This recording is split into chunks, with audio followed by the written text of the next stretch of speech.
Hi, welcome to the Authentically You show. I'm really excited once again to be back for another episode. And as you know, we interview people doing really amazing, authentic things around the world. And I'm very blessed to get a chance to work with many of them. And today I have on my show Rondi Lambeth. And Rondi is known by tens and thousands of people, including celebrities, who have worked with him. And he is a trusted authority for credit related education, credit hacks that can significantly improve and change your life. Rondi has spoken to large audience and stages across the world, including Harvard. And a little background is that he was in the military and also a firefighter for nearly 15 years and also firefighter of the year in 1998. He was one of the first responders to Columbine High School shooting. And in 2006, he had a brother who was a firefighter that lost his life as well. And through all of this, he has moved from being a firefighter to a top credit analyst. And I'm really excited to have him on the show. Welcome to the show, Rondi. Hey, thanks so much for having me on. Well, Rondi and I have got to work together on his course. And, something that's always a blessing is whenever I get to work with my clients, I learn so much. So as I was working with Rondi on his class, I kept thinking, God, I wish I would have known him when I was 18. I wish I would have had this info because probably the first 10 years of my life would have been way easier because I think I broke every one of your credit rules that you put out there as I went through this class and I was designing. I'm like, oh my God, I did that. I did that. I shouldn't have done that. So I'm excited to talk with you today because every time we talk, I learned something new, absolutely learned something new. And I thought we might just jump right into the nitty gritty of this because this is a big thing recently. 87,000 IRS agents are hired.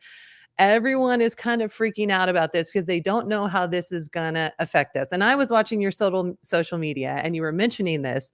And I just thought, hey, let's jump to the nitty gritty. I love your thoughts and what you think about all this. All right.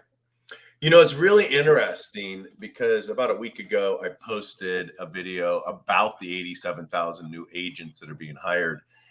And I never in my life would have guessed the responses that I got from people. And it's approximately that video's had over 1 million views now. And 50% of the people, of the hundreds and hundreds of comments, I'm guessing it's about 50%, are defending the IRS. Like literally saying the IRS is there to help us. And these 87,000 agents that are getting hired is to issue refunds faster and all of this craziness, Julie. And I can't believe it. And it's like that you don't need an act of Congress. Congress doesn't have to approve to hire new agents to issue refunds. In fact, the way the law is set up is in order to increase the budget for the IRS, they actually have to bring in more income or more revenue. And that's why it actually specifically says they're hiring 87,000 new agents in an attempt to bring in $200 billion in revenue. Wow. And the crazy part is it's not going after the rich. It's not going after the big corporations like the media would like to tell you. It's going after the middle class. It's going after the mom and pop businesses, the businesses that don't pay a CPA or a big firm to do their taxes, that don't understand tax rules and tax codes, that will just roll over when the IRS shows up. Mm-hmm. And here's something people need to realize. When you go to college and you get your CPA, the good students, the smart ones, go to work for the big 5 accounting firms. The second grade level or the second level will go to work for other corporations. The bottom of the barrel, the worst of the worst CPAs and accountants go to work for the IRS. So they're hiring the absolute worst, most uneducated people and then giving them a gun and sending them out, in my opinion, to rob from the middle class. Yeah. And that's my opinion on it. And I think that's what's going to happen because, look, the wealthy have attorneys. I have a tax attorney. I have a tax professional. I have an enrolled agent, and I have a CPA that do my taxes. They're not going to come after somebody like me. They're going to go after the single mom that's working 3 jobs. She's not claiming all of her tips at Denny's. that's who they're going to go after. Mm. Yeah, and it's just, this resonates with me. I started out 21 years ago. I was 23 years old and I started my first business. And I had just gotten my MBA, but I still had no idea essentially all of the things, including taxes, what I was doing. And I'm sure somewhere along the way I made an innocent mistake. I'm sure I did about something I didn't know. And that's what's really frustrating because as a small business owner, as my businesses have grown over time, just like you, I have lawyers, I have accountants, I have all those things to make sure that I'm doing it properly because I can't be a genius and know all of that all the time. But as I was working as a small business, the amount of write-offs I would have to have just to not be paying out thousands and thousands of dollars in these credit and tax laws that really take a hit on the small business. And so, this has to be a bit frightening for people who are coming out. And really, I always feel, and something I've learned from you is that education is key in this. And there's a lot of lack of education in this area. People just take what they hear. And so I found your post really interesting, and to hear it's been viewed over 1 million times means there's some serious thoughts on this, which I love. And I was really glad that you came out and you were totally honest about what you thought. A lot of people aren't going to say like what they think, and I love that you said that, and I agree with you on that for sure. So I appreciate you commenting on that. So you mentioned some student loans and students, and this is a big thing right now. Actually, I'm helping a friend of mine and two young men get into school, and they're having to look at student loans. And I remember a while back we had another conversation on one of our veteran podcasts about that, and I'd love to dive a little deeper into it because just like I said back in the day, I had a full ride for my first 4 years, but then I went to get my master's and doctorate and didn't think too much of it and signed my life away with some loans. Oh, no big deal. And then years later going like, why didn't I, understand this? So I'd love to have you talk about that. And hopefully this will help some of our students who are right in the middle of getting student loans and going to college. Yeah, with student loans, they want to say that we have an epidemic with student loans. And really, if you actually look into the numbers, it's actually not that bad. The people that have the majority of the student loan debt have higher level of degrees. They're doctors, chiropractors, attorneys. They generally have masters and above. Um, and the people that went to college and wasted their 4 years and now they're in a career that has nothing to do with their degree, which is the majority of them, it's not a lot of debt. The problem is people don't understand how the loan is set up. And have you ever heard the saying, do what I say, not what I do? Yes. Or or something like good for you, but not for me kind of thing. But basically the politicians will tell us to live one way, but yet they don't. The politicians locked us up, forced us to stay home, said we had to wear face diapers. And yet, look at Gavin Newsom out partying with his friends, hanging out, didn't close down his own winery. And so, do under thee, but not to me. And why I bring that up is with federally backed student loans. And it's the only loan out of the millions of other types of loans and millions of loans that are out there that the bank can actually do this on. And it's actually not the bank, but the federal government. And that's what's called a negative AM loan. And what that means, Julie, is the payment that you make doesn't even pay for the monthly interest. These are illegal for any bank to do unless it is a student loan. Here's how it works.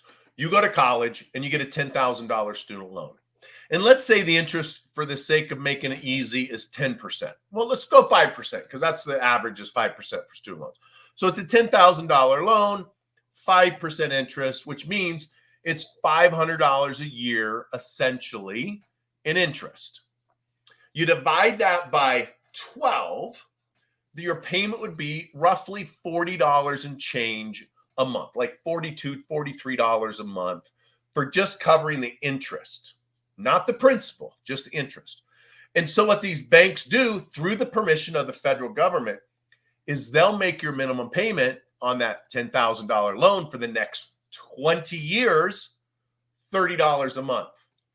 Now, if Wow. your interest is $42 to $43 a month, but you're only paying $30 a month because that's your minimum payment, what does your principal balance do each month? It's gonna keep growing. It goes up. And at the end of that 20 years, you will have a 3 to 4, sometimes 5 times higher debt than when you started. So if you go to college and you invest $40,000, $50,000 in your student loans and you make the minimum payments for the next 20 years, at the end of that 20 years, instead of not owing any money, you're going to owe $100,000 to $150,000 on the loan. This started out around $50,000, and then they refinance it into another 20-year loan.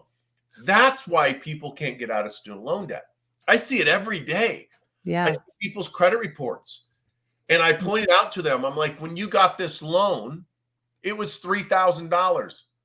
You've been making payments for 12 years. It's now $7,800. Wow. And they're like, Yeah. wait a minute, that doesn't make sense. I've been making my payment. And I'm like, I know.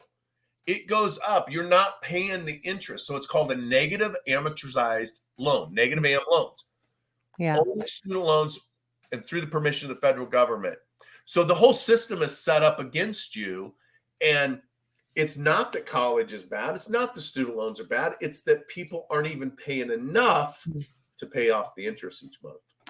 And something I've seen, because I've worked in academia a lot, and as a dean, I actually was very honest with my students. So, for example, a school I was working with, you could get an AA in culinary, and it only cost you $120,000.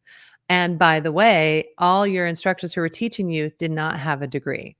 And so they were convincing students to pay $120,000, and they had set up for them to get all these loans. But when they graduated, they had an AA in culinary, and nobody was going to work for some big chef. Yeah. And so a lot of students were getting misled with, and they're very, I hear it all the time. I saw it happening this week while I was working with some students. Oh, let's just get you a loan. Let's just get you a loan. And I would say, so are there other scholarship options available? And then they would say, oh, well, yes, there is actually, since they have this certain GPA, they get 3,000, this and this. And suddenly that $10,000 loan they were going to get now comes down to they have a couple thousand left, which I would say to the student, well, if you did a payment plan with us, do you think that you could just work instead of taking a loan out? But that's not how it works in academia, especially from, that side that I've seen for years and years. The students are just convinced to go get it. And these students who are spending $120,000 for an AA degree that they could go to the junior college and get. Yeah. And, it frustrates me because, as you mentioned, I mean, that information you gave right there is huge. People don't know what they're getting into, especially students who are 18, 19, 20 years old. And so I think that's so critical to really look at that. And I don't think, at least from what no one's going to really tell them that, right? They won't. In fact, they're told the absolute opposite of that. The administrators at the schools tell them just make your minimum payments. It's not out of they're not being vindictive. They're not trying to hurt the student. They just don't know any better. I enrolled someone the other day for credit repair. She was a school administrator. Her job was a financial counselor. And she hired me to teach her how to manage her money, and her credit was horrible. And she was a hot mess. And she said, I'm embarrassed, but my job is actually teach students how to manage their money and credit and debt. And I found you, and I need help on my own stuff. I have no idea what I'm doing.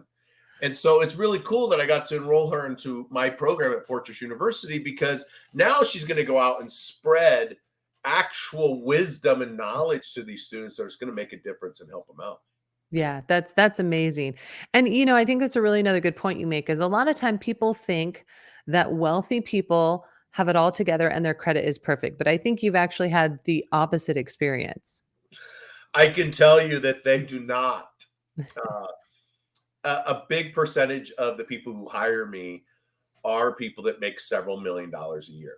A few years ago, a guy that I won't say his name, but he hired me to fix a credit card late a few months after he bought a $55 million jet. And now he's got about $4 billion in apartment complexes that Wow. he manages.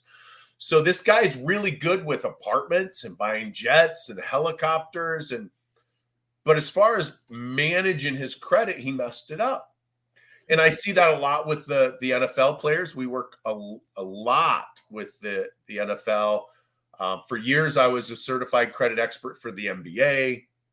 And most of the people, the entrepreneurs, the people that have money, really don't understand credit. They don't understand why you should never pay off a car loan early, why you should never pay off a student loan early, why you should never close a credit card, and all of the other things that it's so important to your credit score. And a lot of people don't realize that your credit score is the most important number in your life. And it's not just how much you pay in interest. It's how much you pay in car insurance, how much you pay in life insurance, how much you pay in homeowners insurance, renters insurance, your deposits on your utilities, whether or not you have to pay an extended warranty or a monthly insurance plan on your cell phone. If you have good credit and you can get certain credit cards, you don't even have to pay the insurance on the cell phones or the iPads because it's built into the credit card automatically for free. But if you have bad credit, you can't get that specific credit card. If you can't get the credit card, you got to pay $10 a month extra for your cell phone insurance. So everything in your life costs more. Your gas, your groceries, your electricity, your clothing, the internet.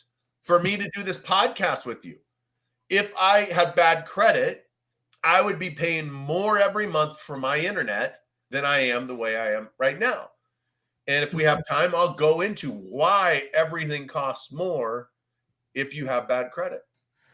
It's just, it's like I said, every time I talk with you, I learn something more and you have these epiphanies. And I really, really wish that this education was in the high school. I really, really do. I think it would help guide our youth so differently. As I mentioned, I grew up in a wonderful family, but we didn't talk about these things. It wasn't anything that we focused on. So when I was, thinking about all of this, it was like, and I was building your class, I was just sitting here going, like, having these aha moments, like, "What? Wait, what? I'm 45 now. How in the world did I not know that?" So that takes me to another subject, which is credit cards, Yeah. which I know that our country in particular people are massively in debt in credit cards.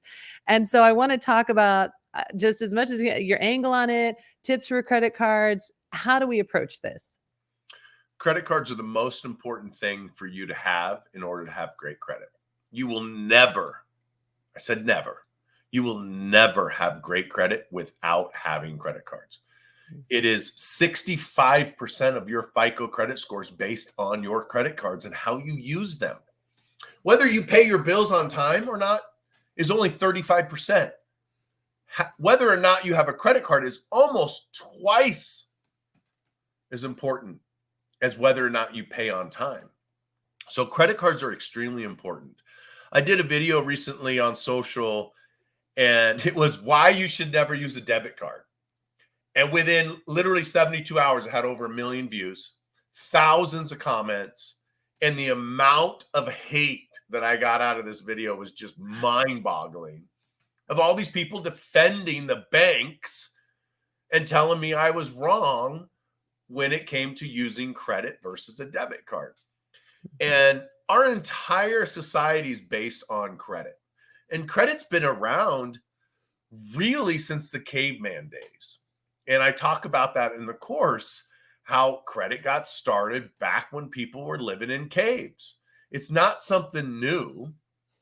It wasn't reported until the late 1800s. And surprisingly, the person that created the very first, what we know as a credit bureau, was actually in England, outside of London. And he was a male suit maker. And he started creating a list of people who bought suits from him that paid or didn't pay on time. And then he started selling that list to other merchants around town. And that was what we know as the very first credit bureau. So credit cards are extremely important to the whole credit score system. Excuse me. And here's why.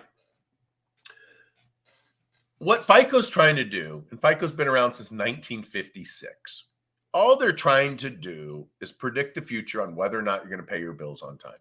That's all they're trying to do. And since they've been in existence for, I don't know, is that 66 years now?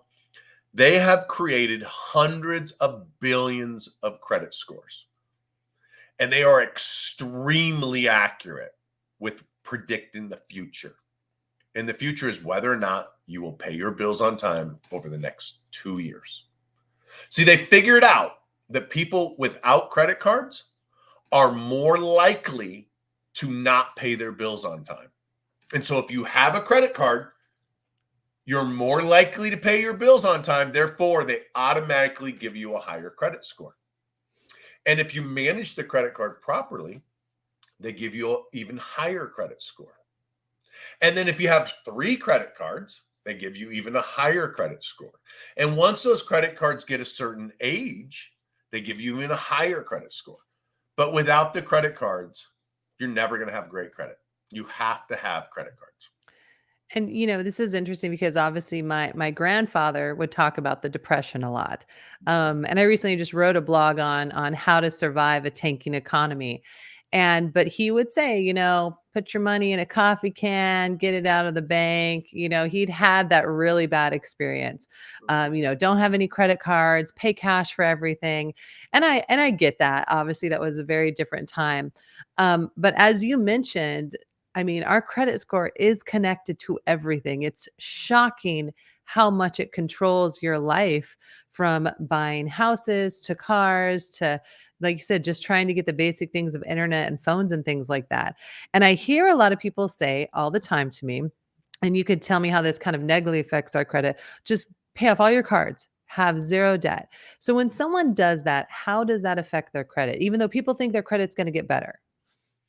Well, if someone has a balance on their credit cards today and they pay it off tomorrow, that is going to take anywhere from 24 hours to 30 days for it to impact your credit score, depending on when the reporting date is, because the credit card companies only report once a month. So if you pay off your credit card on, let's say, the 20th of the month and they report it on the 19th, it's going to take 30 days to show up, the change. If you paid it off on the 20th and they report on the 21st, then it's going to take 24 hours for your credit score to change. If you pay off the credit card, which is one of the things you should do every single month, you should not be paying interest just to have a good credit score. And you don't have to pay interest to have a good credit score. So generally speaking, when you pay off a credit card, your score will increase as long as one thing happens. And that is you continue to use the credit card the following month. If you pay off the credit card and then stop using it, your credit score will actually go down. FICO will take away points from you if you're not using your credit card every month, and if you're not spending at least 1% on that credit card. So if you go and you're like, hey, I'm cutting up my credit cards and I'm closing them all, your score is going to tank. If you're like, I'm going to keep them open, but I'm going to pay them off and I'm never going to use it, your score is going to go into the toilet. So what you want to do is you want to pay them off every month and then manage them between 1% and 5% of the utilization rate or the credit limit. So if you have $1,000 credit limit, FICO wants to see you spend $10 to $50 a month on that credit card. So you simply put Netflix on it. In fact, one of my next video that I'm going to do on social media is how having a Netflix account can make you have great credit. And because you can put Netflix on a credit card. And I have a credit card. I got this credit card back in 2010. And it was a Sears Citibank Visa card. And it was one of those, I bought a wash machine and dryer, came with 3 years, no interest. And so I bought the wash machine and dryer, it was 0% interest. So I used the bank's money. And then when it was paid off, I've never used it again except for Netflix. And now I think Netflix is like $15 a month or something. But this is a $20,000 or $30,000 credit card with a $15 monthly bill on it, and it's set to pay itself off in full every month. And it does a couple things by adding your utility bills to your credit cards. It has activity every month. The balance is always extremely low. And because you're not using it much, the banks almost every 6 months will do an internal audit in an attempt to tempt you into using the card more. They'll increase your credit limit. And so it really helps you to put utilities on it and then pay it off in full, and you're not paying interest on it. You get activity. FICO likes it, the bank likes it, and it works extremely well. That is such a great tip. And I seriously, I could talk to you forever, Rondi. Every time we talk, give me some new nugget of information that I'm like, oh gosh, that's great. But I also want to make sure that everyone knew one, how they can get a hold of you, all the services that you offer, and also that you have several classes, but one of them is an accredited university level course where people can actually get units towards their college degree if they want, or professional development. And we'll put that across the screen as well. It's through Bellhaven, Forbes Business School, several schools. But how are some of the best ways? I know you do credit repair. You also do credit education. So I just want to make sure everyone knows how they can get to you and what they can get from you. The easiest way to find me is go to Google and type in Rondi Lambeth. Just Rondi Lambeth. I do have a main website. It's rondilambeth.com. It's not just me. I have over 50 employees. I've been doing this now 15 years. I've helped hundreds of thousands of people go from the 400 scores to the 800s. Generally, it takes 3 months. So in about 3 months, I take you from the toilet into the stars when it comes to your credit scores. And we do that by educating people how credit is created, how the credit scores are created and calculated. So rondilambeth.com is pretty easy to find me there. You can also find me on every social media platform at Rondi Lambeth. And what we do is we teach people about credit. I teach people how taxes work, how the tax code works. And I think my superpower, Julie, is I'm able to explain very complicated things in a very simple way that people can understand. I think the politicians and the elites talk down to us and they try to talk over our head. And so I think my course, what makes it so popular is people can understand it. I break it down to a very simple thing. So we can fix your credit, we can prepare your taxes, we can file your taxes, we can help you with tax planning, I can help you with your 401k, your mutual funds, your IRAs, pretty much everything that has to do with money, we can help you with, and we're licensed and bonded, insured, and all that stuff. But generally, we start them out with credit education and make sure they got a good foundation on how credit works. Because if we can increase someone's credit score, we can then decrease their taxes. Decreasing their taxes, increasing their credit score, we can eliminate their debt. And then we can take that savings from the debt and the taxes and we can put that into a good, solid, safe, secure investment that ultimately they'll be able to retire with dignity and they don't have to work at Walmart when they're 85 years old. Yeah, and it is true. That is your superpower. Every time I listen to you and your social media, I mean, I love it because when you throw out a new video, I'm always like, "Oh, awesome! I'm gonna get a new nugget," and it makes sense. I mean, even though I do have a degree in business, some of this stuff gets very convoluted and it gets very confusing.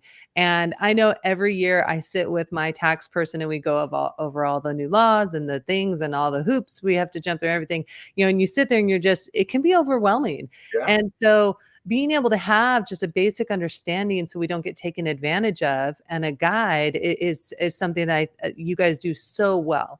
And so I'm excited. Even this year, we're actually implementing a small bit of your credit into one of the financial courses at Cuyamaca College, which we're excited about. The students won't get obviously all the stuff, but I was able to convince the school to do a couple of your videos, which I know we're going to have some serious aha moments as students listen to those. So I just think this is amazing.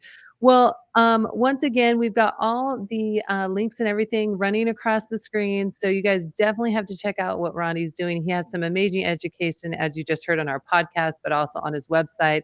He also does, him and his team do an amazing job of fixing people's credit, even the big celebrity stars, which we don't know the names to, but he's out there fixing those as well. And in this time, I think with the way our economy is going, it's a very good time that you should be fixing your credit. I think you would agree, right, Rondi? Yeah, I mean, look what Warren Buffett said just a few weeks ago. The number one thing you can be doing right now is investing in yourself Mm. and increasing your credit score, increasing your knowledge regarding money, credit, and taxes. I think is the most important thing you can do to thrive through this recession, because I think we got about 12 months, and in 12 months the recession will be full blown, going crazy. The real estate market, it's already tanking in Las Vegas. It's already tanking in parts of California, Phoenix. I mean, they're having substantial price cuts in Vegas. And it used to be one of the fastest, the hottest market. And so I think over in 12 months, it's going to be an incredible opportunity to buy real estate and to finally get into the real estate market to where it's affordable. And the interest rates, look, they're a lot higher now. But here's what's going to happen. The price of the home is going to drop significantly. The interest rate is much higher. So your payment is going to be about the same for a house in a year as it was maybe 2 years ago with the 3% interest. But when we come out of the recession, and I think we will in about another 2 years from now, we'll start to come out. The first thing the feds are going to do is drop interest rate, and then we're going to go into a massive refi, just like we've done in the past. They raise the rates. It slows down the market. We go into inflation. The real estate market crashes. We start to come out. They drop the rates. We go into this huge refi boom.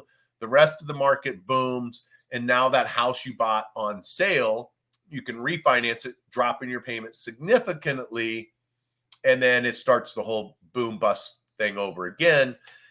And I think right now is a great time to get planning for that. And what I call stack and rack your cash, fix your credit, start making money, maybe start a business, stack up the cash, and wait, and then start buying properties that, one, you can move into, and then hopefully some investment properties, which I think is going to be really good in about 12 months on the investment side. Oh my gosh. So we're just going to replay this in 12 months, and they're going to replay it in 2 years, and they're going to be like, he is a fortune teller. So, I mean, that is great advice. So I'm going to leave it with that, because that is definitely probably some of the best advice you can get out there. If you're listening to that right now, I am like full on board with that, same page. So thank you again for being on the show. I mean, it's just such amazing information. Make sure you guys check out the websites. If your credit is not doing well, definitely check out Credit Mojo, and also check out the class that Rondi has, which will definitely revolutionize the way that you think about credit and what you do in your everyday life. So thank you so much for being on the show. And as I always say, live, love, laugh, and always be your authentic self.